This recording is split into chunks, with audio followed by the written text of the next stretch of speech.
Bismillahirrahmanirrahim. Assalamualaikum warahmatullahi wabarakatuh. Alhamdulillahirabbil alamin. Wassalatu wassalamu ala sayyidina maulana Muhammadin wa ala alihi wa sahbihi ajma'in. Subhanaka la ilma lana illa ma 'allamtana innaka antal alimul hakim. Rabbi shrah li sadri wa yassir li amri wahlul 'uqdatam min lisani yafqahu qawli, amma ba'du.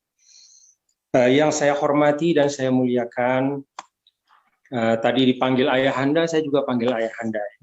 Ayahanda dari kita semua, keluarga besar Bank Indonesia, tentu bil khusus, yaitu Bapak Gubernur Bank Indonesia, Bapak Peri Warjio beserta Ibu, Ibu Deputi Senior Gubernur Bank Indonesia, dan seluruh pimpinan utama Bank Indonesia yang hadir dalam silaturahim virtual pada malam hari ini, yang semuanya saya hormati dan saya muliakan.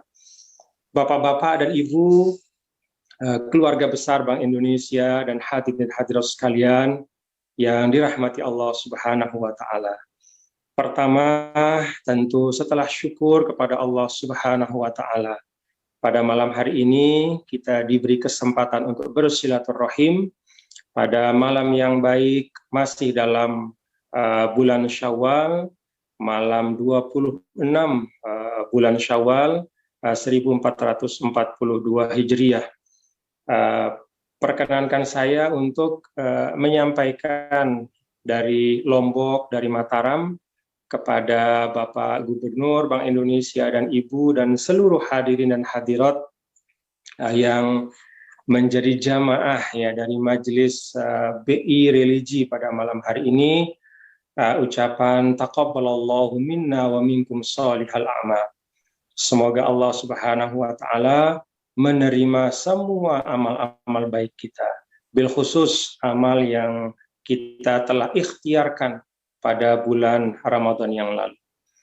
Kalau kami di NTB, Pak Peri dan Ibu beserta Bapak Ibu sekalian, itu juga ada doa ya, yang selalu diucapkan oleh guru kami, ya, Maulana Syekh, yang kami sebut dengan Maulana Syekh, yaitu pahlawan nasional Ninida Tuan Guru Ki Haji Muhammad Zainuddin Abdul Majid. Jadi kalau bulan Syawal itu beliau di dalam majelis-majelis selalu menyampaikan doa minal aidin al faizin al maqbulin. Minal aidin, semoga kita semua termasuk hamba-hamba Allah yang kembali kepada fitrah. Wal faizin, orang-orang yang berhasil dan sukses di dalam semua ujian dan cobaan. Wal maqbulin, dan orang-orang yang diterima amal ibadahnya oleh Allah Subhanahu wa Ta'ala. Jadi kalau majelis Syawal, sepanjang bulan Syawal, itu selalu beliau mengawali pertemuan dengan doa itu. Lalu dijawab oleh para jamaah dengan doa yang sama, itu minal aidin al faizin al maqbulin. Bapak-bapak dan Ibu, hadirin dan hadirat sekalian yang dirahmati Allah Subhanahu wa Ta'ala, perkenankan sebelum saya menyampaikan beberapa hal. Ini sekali lagi bukan mungkin lebih kepada berbagi, karena bapak-bapak dan ibu juga saya tahu memiliki kefahaman dan kemengertian. Jadi sebelum saya menyampaikan beberapa hal yang sifatnya adalah wadzakir, yaitu sekedar untuk menyegarkan pemahaman kita, perkenankan saya, bapak-bapak dan ibu, Pak Ferry dan Ibu menyampaikan penghargaan dan apresiasi. Saya didatangi oleh Pak Heru Sabtaji, Kepala Perwakilan BI Mataram, ya, menyampaikan bahwa BI itu punya program yang berjalan sudah beberapa waktu, namanya BI Religi. Dan beliau menyampaikan, ya tentu setelah rahmat Allah, kemurahan Allah, itu figur dari Pak Peri itu sangat besar ya di dalam menginisiasi dan mengistiqomahi ya BI Religi itu. Dan saya catat Pak Peri pada malam hari ini satu kata yang paling banyak terulang ya dari lisan Pak Peri itu adalah keistiqomahan. Nah, saya mengingatkan diri saya dan kita semua tentang pentingnya nilai keistiqomahan yang digambarkan oleh para ulama ya. Kalau dalam tradisi pesantren kami dulu itu ada ungkapan al-istiqomatu khairun min alfi karomah. Istiqomatun wahidah khairun min alfi karomah. Satu keistiqomahan, konsistensi dalam kebaikan itu lebih mulia daripada 1000 karomah dari wali-wali Allah. Nah, ini gambaran bahwa memang konsistensi dalam kebaikan itu penting betul. Oleh karena itulah Rasulullah Shallallahu Alaihi Wasallam mengingatkan saya dan kita semua, ahabbul amal ilallah adwamuhu wa itqalla. Jadi sebaik-baik amal yang paling disukai oleh Allah Subhanahu Wa Taala adalah amal yang walaupun sedikit tapi konsisten dilakukan. Ya, suatu perbuatan baik yang terus-menerus dilaksanakan. Saya berharap insya Allah BI Religi ini akan diistiqomahi oleh keluarga besar BI selama-lamanya insya Allah. Amin ya rabbal alamin. Bapak-bapak dan ibu hadirin dan hadirat sekalian, saya ingin menyampaikan 3 hal saja pada malam hari. Yang pertama, saya mengajak kita untuk mengingat doa iftitah kita. Yang dalam satu riwayat, itulah yang selalu dibaca oleh Rasulullah Shallallahu Alaihi Wasallam setelah beliau bertakbir di dalam sholat beliau. Dalam doa iftitah itu ada ikrar kita. Dan ikrar ini kalau kita lihat di dalam Al-Quran itu sesungguhnya berakar dari ayat 165 dari surah Al-An'am, yaitu ikrar dari Nabi yang mulia, Nabi Ibrahim alaihissalam, Qul inna salati wa nusuki wa mahyaya wa mamati lillahi rabbil alamin. Katakanlah bahwa sesungguhnya salatku, ibadahku, hidupku, dan matiku lillahi rabbil alamin. Hanyalah kepunyaan Allah, Tuhan semesta alam. Nah, para ulama menyampaikan, Bapak Ibu, doa iftitah itu sunnah, tapi diletakkan di awal sholat untuk pengingat dan peneguh orientasi. Jadi setelah takbir Allahu Akbar, kata para ulama, kita perlu disadarkan bahwa semua gerak langkah kita dalam kehidupan itu adalah sesungguhnya milik Allah Subhanahu wa Ta'ala. Hidup kita, mati kita, dan semua. Nah, ini Bapak-bapak dan Ibu menunjukkan bahwa seluruh kehidupan kita adalah ibadah. Dan keseluruhan dari ibadah kita itulah hidup kita. Jadi tegas sekali kalau kita baca di dalam tafsir Al-Quran, ketika Allah mengawali satu ayat itu dengan kata kul, itu artinya substansinya itu penting betul untuk manusia. Ketika Allah misalnya mengatakan kul huwallahu ahad, itu berarti kita difahamkan betul bahwa asas kehidupan itu tauhid. Jadi ketika Allah Subhanahu wa Ta'ala mengawali satu ayat dengan kata kul, katakan, itu artinya substansinya sangat penting. Maka di dalam Islam, Bapak-bapak dan Ibu, dan saya yakin Bapak Ibu juga lebih mengerti dan lebih paham dari bacaan-bacaan, dari penghayatan dan pengamalan, bahwa seluruh aspek kehidupan kita itu tidak lepas ya, dari nilai ibadah kepada Allah Subhanahu wa Ta'ala. Jadi kalau kita gunakan Bapak-bapak Ibu, katakanlah kotak yang dibuat oleh para ulama. Jadi dalam Islam itu ada kotak akidah ya. Itu seperangkat keyakinan kita kepada Allah Subhanahu wa Ta'ala. Puncaknya itu adalah 6 rukun iman. Lalu ada kotak ritual ibadah. Itu puncaknya adalah 5 rukun Islam. Lalu kotak yang ketiga itu muamalah, yang mencakup seluruh aktivitas kemanusiaan kita, ya, hubungan kita dengan orang lain, hubungan kita dengan diri kita sendiri, bahkan hubungan kita dengan Al-Khaliq Allah Subhanahu wa Ta'ala, hubungan kita bahkan dengan makhluk-makhluk Allah selain manusia, itu masuk dalam muamalah. Nah, di dalam 3 kotak ini semuanya itu mengandung makna ibadah. Jadi tidak ada aspek yang yang ada dalam kehidupan yang lepas dari ibadah. Ketika kita proses dengan baik, maka dia menjadi ibadah kepada Allah Subhanahu wa Ta'ala. Baik di ruang akidah, di ruang ritual ibadah, maupun di dalam ruang muamalah. Nah, itu yang pertama yang ingin saya ingatkan kepada kita semua. Karena itu setiap kali kita sholat setelah majelis ini, Bapak Ibu, saya mengajak untuk kita baca pelan-pelan doa iftitah itu. Ya. Doa iftitah minimal 5 kali sehari semalam kita baca dalam sholat-sholat wajib kita, belum dengan sholat-sholat sunnah kita. Jadi pelan-pelan kita baca. Qul inna salati wa nusuki wa mahyaya wa mamati lillahi rabbil alamin. Bapak-bapak dan Ibu yang saya muliakan. Nah, karena itulah ya, di dalam seluruh katakanlah penjelasan dari Nabi yang mulia, Nabi besar Muhammad Sallallahu Alaihi Wasallam. Kalau kita lihat bagaimana Rasulullah Sallallahu Alaihi Wasallam menjalankan dakwahnya selama hampir 23 tahun, 13 tahun di Mekah maupun 10 tahun di Madinah.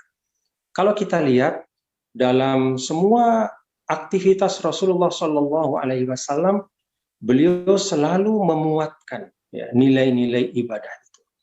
Jadi dalam bentuk secara verbal Nabi ingatkan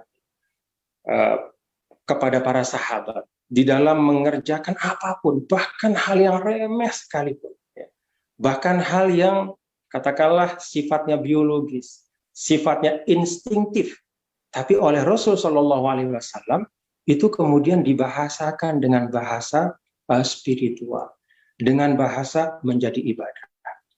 Ya, bahkan dalam dalam bentuk yang mungkin agak aneh gitu, Bapak-bapak dan Ibu, saudara-saudara sekalian, Rasulullah SAW menyampaikan bahwa pada pasanganmu itu ada ibadah. Lalu sahabat kan bertanya, maksudnya apa ya Rasulullah?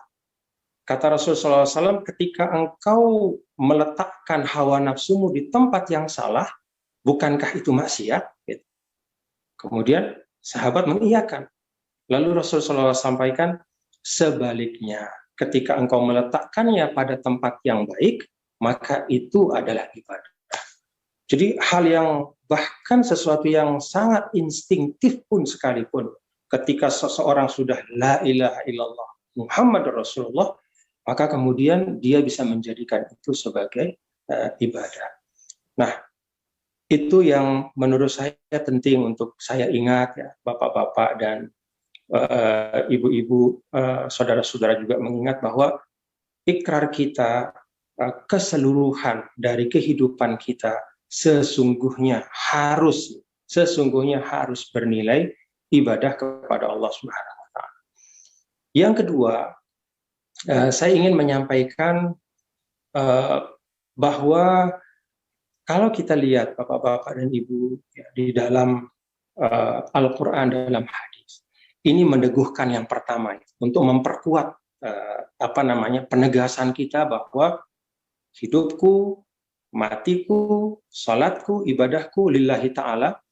Maka Islam meletakkan segala sesuatu itu dalam keutuhan dan keseimbangan.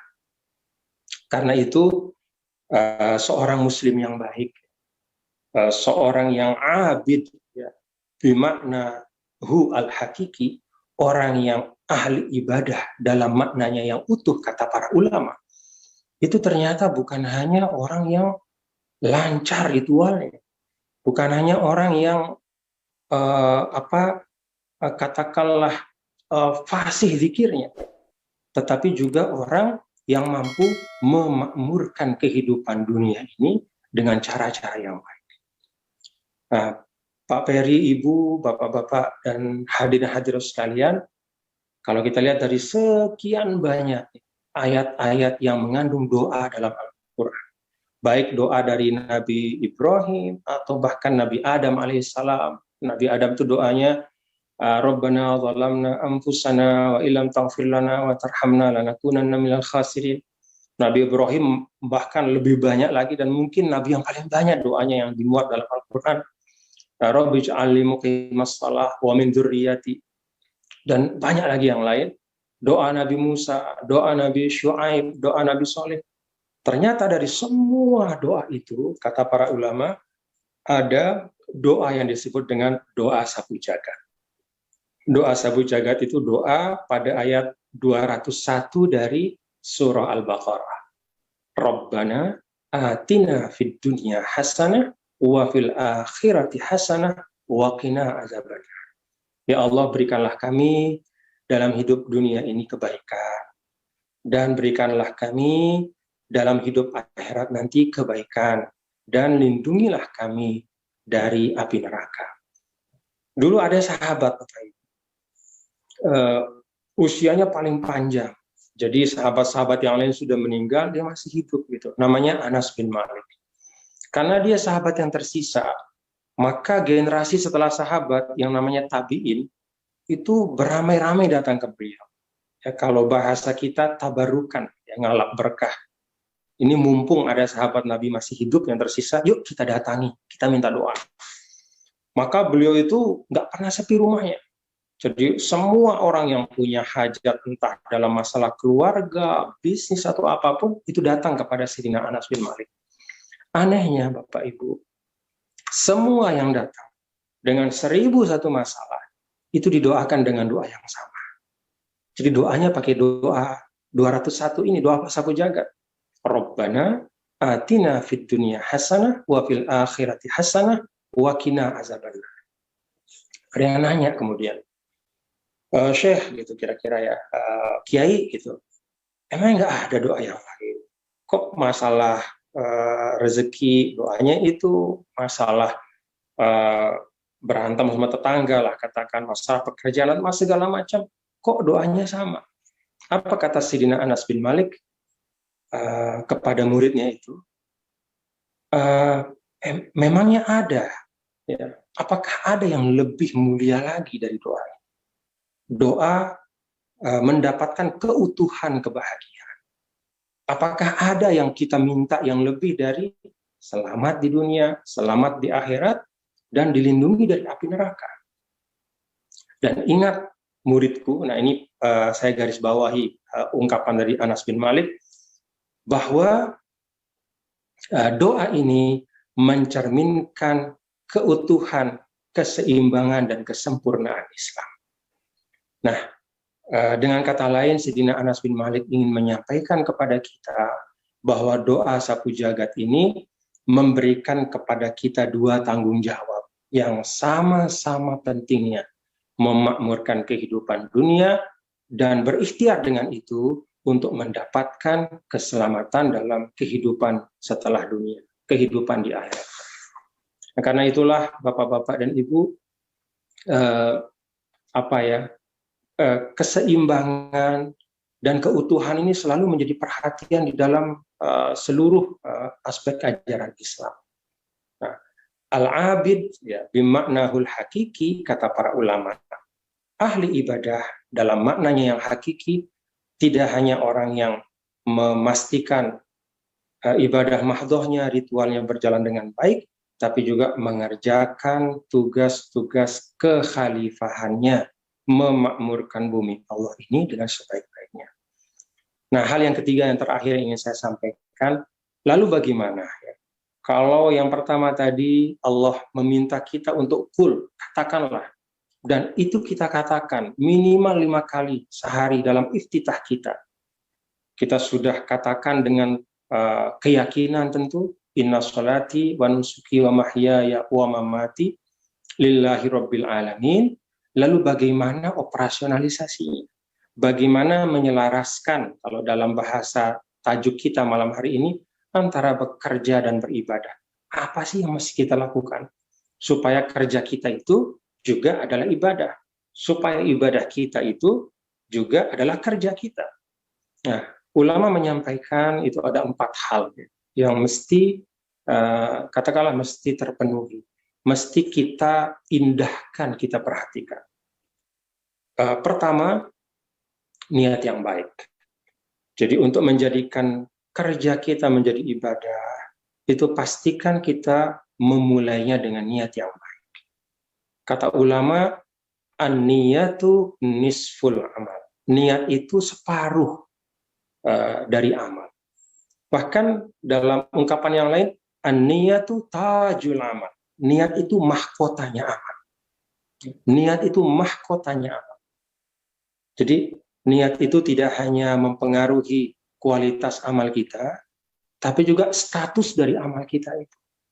Nah, karena itulah diwanti-wanti betul kita, Bapak-bapak, Ibu, ini pengingat untuk saya dan kita semua, untuk memastikan bahwa kita memulai semua yang kita lakukan, kebaikan-kebaikan, kerja-kerja kita, perkhidmatan Bapak-bapak, Ibu di Bank Indonesia, itu dengan niat yang baik.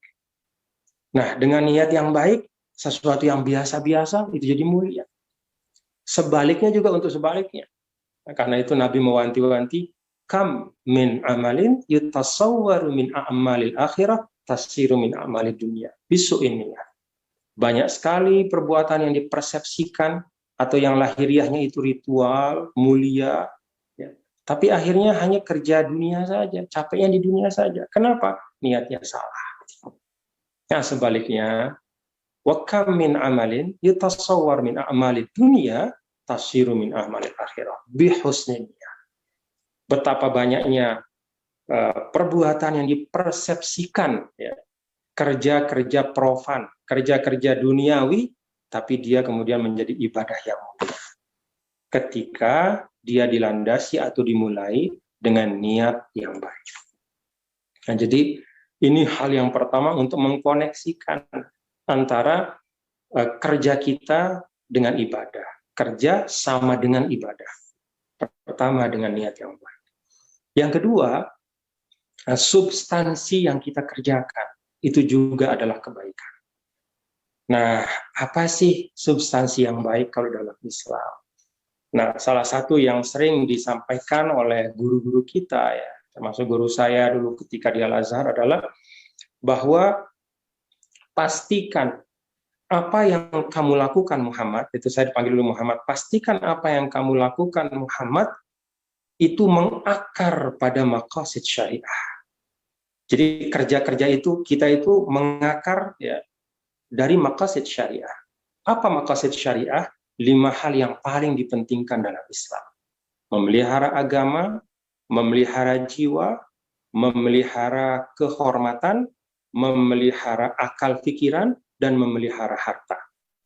Kehormatan itu bisa diganti dengan keturunan. Keturunan atau kehormatan. Nah, selama kita melakukan hal yang kembali, ya, yang akarnya itu bisa diambil dari salah satu atau lebih dari satu, ya, dari 5 hal ini, ya, maka itu perbuatan baik. Kalau pekerjaan yang kita lakukan itu mengandung makna hifzun nafsi, yaitu memelihara jiwa, maka itu kerja yang insya Allah akan jadi ibadah. Ya, termasuk, mohon maaf, dalam situasi pandemi seperti ini, kerja-kerja dari nakes kita itu betul-betul kerja yang substantif dan Islam. Jadi mereka menunaikan maqasid syariah, yaitu hifzun nafs, yaitu bagaimana mempreventif, ya, menangani, baik itu preventif maupun kuratif, supaya wabah ini tidak semakin meluas, ya. Nah, kalau teman-teman, ya, Pak Gubernur, Wakil Deputi Gubernur, dan teman-teman para pimpinan Bank Indonesia, kalau dalam konteks Bank Indonesia mungkin ya, itu kerja-kerjanya itu mengakar pada hifzul mal. Jadi aktivitas ekonomi keuangan itu kan berkaitan dengan hifzul mal, memelihara harta. Ya, memelihara harta dalam makna yang luas. Bagaimana harta itu mendatangkan kemaslahatan, distribusinya berkeadilan, meminimalisir atau bahkan menghilangkan eksploitasi, ya, manipulasi, dan segala macam praktek-praktek berharta yang tidak baik. Jadi ketika Bapak-Bapak memastikan bahwa semua kerja-kerja yang ada di Bank Indonesia, itu ternyata mengakar pada maqasid syariah. Satu dari 5 maqasid syariah yaitu hifzul mal. Maka artinya adalah insya Allah bersama dengan niat yang baik, kemudian juga substansi yang dikerjakan itu adalah hal yang baik, yang diakui, bahkan didorong, bahkan diwajibkan oleh agama, maka insya Allah kerja-kerja itu jadi ibadah. Nah yang ketiga, niat yang baik, substansinya baik, yang ketiga prosesnya baik. Nah proses yang baik ini kan menyangkut, kalau secara sederhana kita manajemen, Bapak-Bapak Ibu sudah hatam lah itu. Manajemen itu ya memimpin, kemudian mengarahkan, baik itu memimpin, mengarahkan ya ruang, waktu, kemudian sumber daya, kemudian fasilitas dan segala macam ya, dengan efektif, efisien untuk mencapai sesuatu yang dicita-citakan bersama. Nah, dengan proses manajemen manajerial yang baik. Nah, hal yang ketiga ini juga penting, Bapak-Bapak Ibu ya. Kalau kita baca misalnya sejarah bagaimana 124.000 orang yang dipimpin oleh seseorang yang bernama Muhammad ibnu Abdillah di satu semenanjung, bagian dari semenanjung Arab yang seumur-umur tidak pernah memberi kontribusi peradaban yang berarti ya sepanjang sejarahnya. Hanya dagang kecil-kecilan lah saja ya, hanya menjadi pedagang-pedagang lokal atau regional. Nah, bagaimana 124 ini tiba-tiba menjadi Al-Madinatul Munawwarah. Dia menjadi mercusuar Al-Munawwarah yang artinya bercahaya, menjadi mercusuar peradaban. Kenapa? Salah satu kuncinya adalah di dalam proses. Banyak sekali kajian-kajian kalau kita baca sirah Rasulullah SAW bahwa Nabi tidak hanya berhenti pada niat yang baik, tidak hanya berhenti pada menanamkan substansi-substansi yang baik, tapi juga bagaimana mengajarkan proses yang baik. Dan proses yang baik itu kalau kita lihat Nabi sendiri yang mencontohkan. Karena itu kepemimpinan beliau itu adalah kepemimpinan yang sama sekali tidak strukturalistik ya. Kepemimpinan yang fungsional. Maka beliau memanggil pendamping beliau itu bukan dengan ya atba'i, pengikut-pengikutku gitu. Tapi ya ashabi, wahai sahabat-sahabatku. Jadi diletakkan sejajar semua. Nah, kalau kita Bapak-bapak Ibu misalnya punya waktu di sela-sela kesibukan ya, membuka-buka kitab-kitab hadis yang koleksinya itu lebih dari 100.000 hadis, kalau kita lihat semua kumpulan hadis Rasul, itu tidak ada satu pun ya, hadis yang memuat, yang berisikan ya, ada katakanlah umpatan Nabi kepada sahabatnya dengan menyebut nama, itu nggak ada.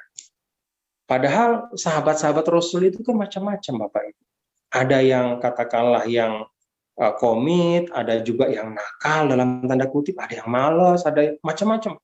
Tapi Nabi tidak pernah sekalipun mempermalukan sahabatnya. Jadi semua diorangkan, semua diletakkan dalam fungsinya, ya, semua semua dihargai. Dan bahkan Nabi memfasilitasi sehingga banyak ungkapan siapa saja di antara kalian ingin belajar ilmu fikih, dia bisa pergi ke misalnya ke Mu'az bin Jabal. Siapa yang ingin belajar Al-Quran pergi ke Abdullah bin Mas'ud. Siapa yang ingin belajar ilmu warisan pergi ke Zaid bin Sabit. Siapa yang ingin belajar ilmu peperangan pergi ke Ali bin Abi Thalib. Siapa yang ingin belajar ketindihan ya, belajar pada Utsman bin Affan. Jadi beliau itu mempromosikan sahabat-sahabatnya, ya, pendamping-pendamping beliau dengan potensinya masing-masing, dan kemudian masyarakat pada waktu itu diminta untuk mengambil ya, menimba pengetahuan, keterampilan dan segala macam yang dimiliki oleh masing-masing. Nah, ini berjalan selama 10 tahun. Berubahlah Madinah itu menjadi Munawwarah. Desa kecil menjadi pusat peradaban baru ya, yang merubah sejarah. Nah, itu kuncinya kalau kata para ulama adalah pada idaratul ummah, yaitu bagaimana proses itu dilakukan oleh Nabi yang mulia, Nabi besar Muhammad SAW. Nah, ketika prosesnya baik, maka kerja-kerja itu menjadi ibadah. Nah, kemudian yang terakhir, kerja menjadi ibadah adalah ketika kerja itu dilakukan dengan kemengertian dan kefahaman. Jadi Islam meletakkan kemengertian dan kefahaman itu menjadi kata kunci ya di dalam bahkan dalam seluruh aspek kehidupan. Kerja kita akan dinilai ibadah oleh Allah itu ketika kita mengerjakan dengan kemengertian. Kita faham apa yang kita kerjakan. Kita mengerti visi misinya kemana, apa sih yang ingin kita hasilkan, outputnya apa, outcome-nya apa, kemanfaatannya apa. Bahkan kalau sekarang kan ya bapak-bapak di Bank Indonesia ya, tentu dengan mesin-mesin yang canggih bisa mensimulasi kira-kira dampaknya ke sekian masa ke depan itu kayak apa. Jadi ada kemengertian. Ya. Nah, kemengertian ini kunci Bapak Ibu dalam Islam. Jadi kalau kita ingin kerja kita itu bernilai di sisi Allah, lakukan dengan kemengertian dan kefahaman. Bukan dengan, ya mohon maaf ya, pokoknya yang jalanin perintah gitu. Pokoknya disuruh, oh oke gitu. Ya oke, bagus ya, tapi itu tidak sempurna dalam Islam. Jadi betul-betul dari kesadaran dan kemengertian, kefahaman. Setiap gerak langkah kita harus dengan kefahaman. Nah, ini ilustrasi sederhana terakhir Bapak Ibu ya. Jadi bahkan ya ilmu dan kemengertian atau kefahaman itu tidak hanya menjadikan amal manusia menjadi istimewa ya, dibanding dengan yang dilakukan hanya ikut-ikutan atau dengan tanpa kemengertian. Bahkan amal hewan pun itu jadi istimewa. Ya, ilustrasinya adalah itu bapak-bapak kalau kita lihat dalam hukum Islam, hewan yang ditangkap ya dan dibunuh oleh hewan pemburu yang dilatih itu maka hewan itu yang mati itu jadi halal, dia tidak bangkai. Jadi misalnya kalau ada dua nih, ada satu katakanlah anjing liar ya, lalu mengejar kelinci, kemudian kelinci itu dimakan, mati kelinci itu hukumnya bangkai ya. Karena ini anjing liar. Tapi kalau anjing yang dilatih, dididik sehingga dia benar-benar jadi anjing pemburu, lalu dengan kemengertian itu diperintahkan oleh kita, misalnya tuannya, kejar kelinci, lalu kemudian digigit kelinci itu mati, maka kelinci itu bukan bangkai, dia halal dimakan.